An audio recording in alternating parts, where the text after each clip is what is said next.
Okay, good afternoon. My name is Andrejaana Andova, and today I will present you our work on reconstructing PPG signal from video recordings. On this project, I worked along with Gašper Slapničar, Erik Dolgan, and Mitja Luštrek. So first, maybe I will present you the outline.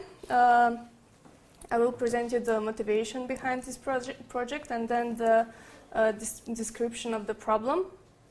I will give a brief introduction about the state-of-the-art methods. And then I will present you our method, which is based on deep learning. And we will go into more detail about the deep learning part of the project. And then to test this, we used only one data set, and in experimental setup, we will present the setup in this data set, and we will present experimental results, and at the end, the conclusion. So first, the motivation. Why is it useful to reconstruct the PPG signal from video recordings? Well, first, the PPG signal contains a lot of useful information about the medical health of the subjects. Then the second question is why using camera recordings. So why in a non-contact way? Well, the non-contact way enables remote measurement. Subjects are more relaxed, and it is more suitable for damaged skin. Our problem is to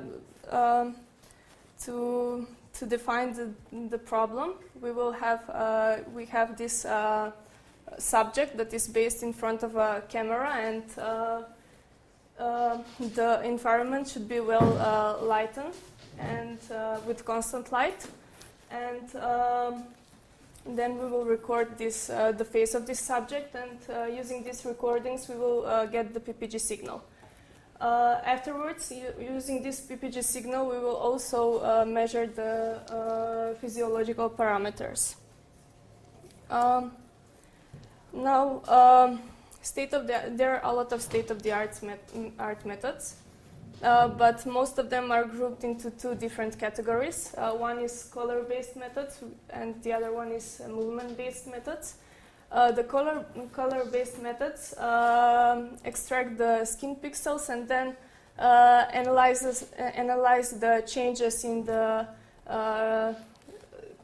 colors occurring in these skin pixels during time, while the movement-based methods only see the small head movements, which are theoretically they occur every time blood pumps into our head slowly moves up and down, and these methods try to capture these small movements. So yes, then our method is based on deep learning. The main steps of the methods are first we pre-process the data. This is done by face detection and skin classification. Then we reconstruct the PPG signal with state-of-the-art method. Here we use the color-based methods, and more precisely Wang's method. And therefore, afterwards, this signal has a lot of noise, and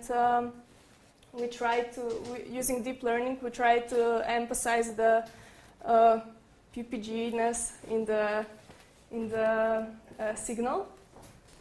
And afterwards, we use peak detection to estimate the heart rate. So now I will go into more detail about the deep learning part of the method.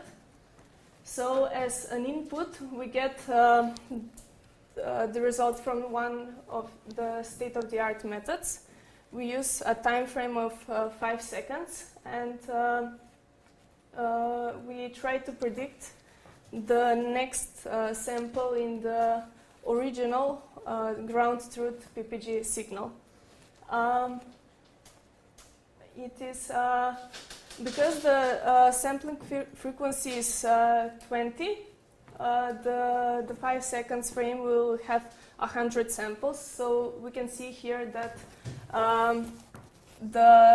okay, maybe you can't see it, but this starts at 100 until 200 samples. And then the PPG signals that we try to predict is the 201st sample of the data. To measure this, we use long short-term memory networks. First, the network is fit with these 100 samples that have only one dimension. Then the LSTM outputs 50 dimensions, and we use dropout, and then we fit into another LSTM network, and then we combine this using a dense layer to obtain only one result of the prediction. So the experiment was we used the co-phase dataset. These are video recordings of subjects' faces. There are 40 different subjects, and each of the subjects is recorded four times with different video qualities. This means different lighting conditions.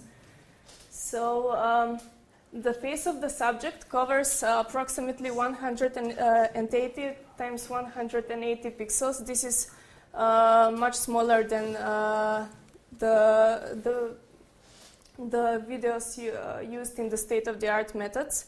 There the subject covers around 1,300 times 1,200 pixels.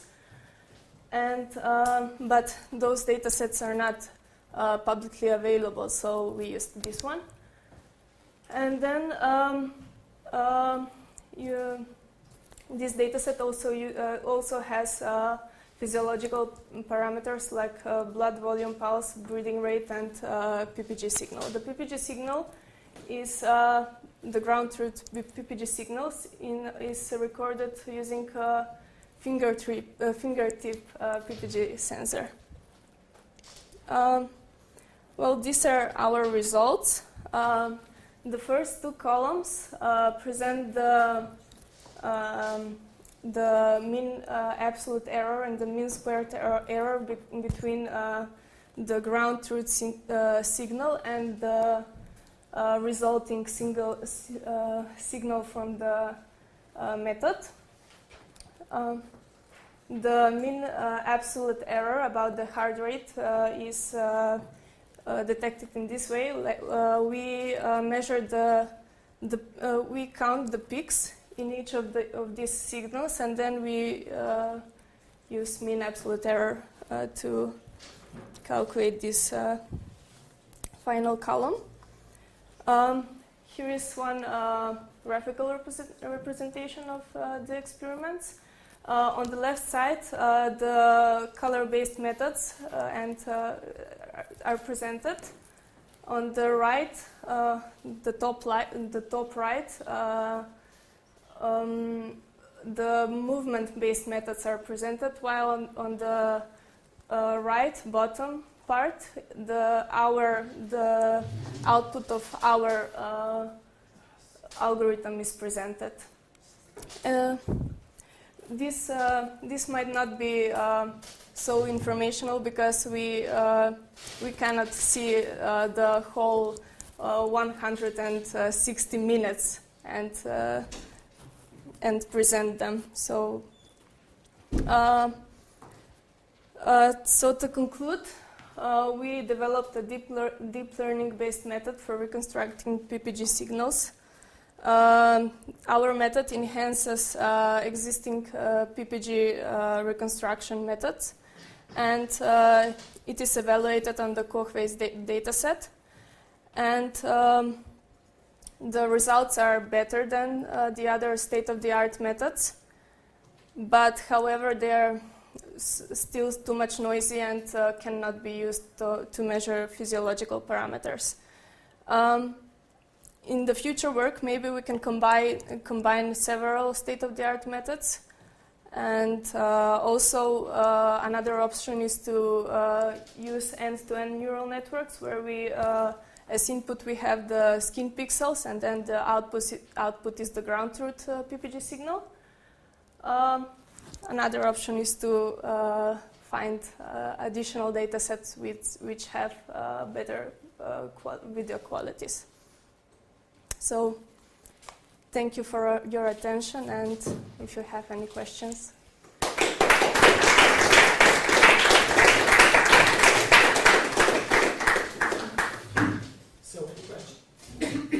So any questions? Yes? Can you show the results again? State of the arts? The results. The numbers, yes. Okay. So in case of MSE, you get 4 times better results than any comparable method, but still it's not good enough. How is that possible? Maybe I can explain here. As we can see, this our method sometimes predicts good the pulses, but however, maybe the sampling frequency is sometimes too, like the pulses that we detect are too dense. Maybe you just need a little bit post-processing. So after you do the work with the neural network, you do some pre-processing, and maybe you would get a much better result. Yes, I agree. This is also our plan. Any other questions? When you have this data set, how does it work? There is one person speaking and you're filming it. So it's more or less all the time it's the constant pulse, or is it doing something to the person that the pulse rate would be changing so that you get more data of the single person? Well, no, these people don't exercise or something so that their heart rate is changing, but because there are only 4 videos from each person.